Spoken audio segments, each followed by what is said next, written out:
Alex over at Star Wars Explained did an in-canon tutorial on how to make a Sith Holocron, and he's asked me if I could do a tutorial for a practical prop. Can I? So today I'm making a Sith Holocron. For this build, I used packaging tape, double stick tape, super glue, E6000, hot glue, quick seal, paint, plastic frames from model kits, stuffing, some sort of LED type light source, a printer.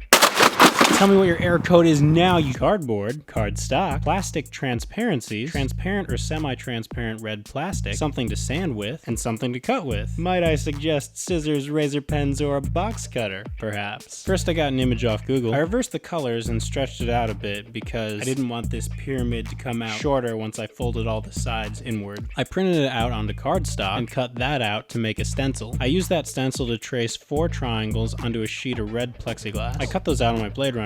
If you're using power tools like this, make sure you go slowly and carefully and wear adequate safety gear such as goggles or a respirator, but not necessarily gloves because those can get snagged on a blade and pulled into machines. Just be smart. Like if you don't know how to use a tool, if you're not confident with the tool, get an adult, you know? My first 2 cuts came out kind of rough. In fact, a corner broke off of one of them. So I ended up making 6 triangles and just not using the first 2. Even the good ones needed to be cleaned up a little bit, so I smoothed those out on my belt sander. Now, if you think that this is too much work and you have a lot of money, you could always just use a 3D printer, but we can't all be so fortunate as to have a 3D printer. MakerBot, please send me a 3D printer. This type of transparency can be run through a printer, so I printed 4 copies of the Holocron image and cut them out. I could have left a little bit more flash. Just saying. I peeled the paper backing off one side of the triangle and taped the transparencies on with tiny little squares of packaging tape. The Holocron I modeled this after has bars running down each edge, so I cut those from plastic model kit frames and glued them on with super glue. That's actually fitting that I'm using model kit frames because all of the greeblies on all the Star Wars spaceships are made from random parts of model kits. When the bars had set, I carefully glued all the sides together. When those had set, I filled in the seams at the top with quick seal. That also takes a while to dry, which is why the camera's color temperature totally changed right there. But when everything was finally cured, I painted the exposed plastic silver and then waited for that to dry. This takes a really long time, people. Did you see why we edit this? Originally, I was going to use one of these electric candles as the light source, which is cool because, you know, it's flickering. It gives the whole thing a more magical sort of feel, but it just wasn't bright enough. So I went with a different type of LED. In order to diffuse the light, I put some stuffing on the inside. That evenly distributes the light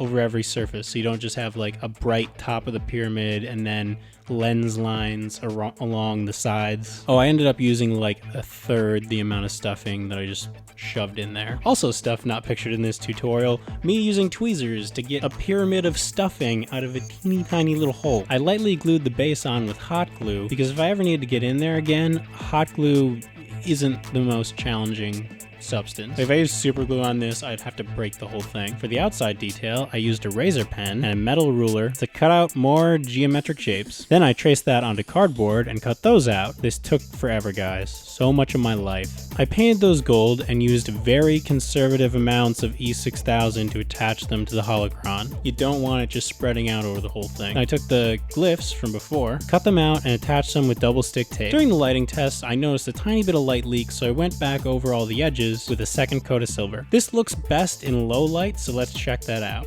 Now, no light. Ah, yeah. And now my task is complete. Or something melodramatic like that. And that's how you make a Sith Holocron. If you strike me down, I will only become more powerful than you could possibly. Oh, wow. Wow. Just wow. Really? Really? That's how it... Well, joke's on you because you can't even get it now because it's all blue and glowy. Hey, thanks for watching, everybody. If you enjoyed this video, then you can like and subscribe to see all my upcoming content. I try to make these videos on a weekly basis. Don't always succeed. If you want to help me out on Patreon, it would go a long way towards me maintaining that schedule and making sure these videos have some kind of production value, you know? In the meantime, you can check out my past uploads, which include prop tutorials from Star Wars and all sorts of other pop culture franchises. All right, have a good one. Jake out.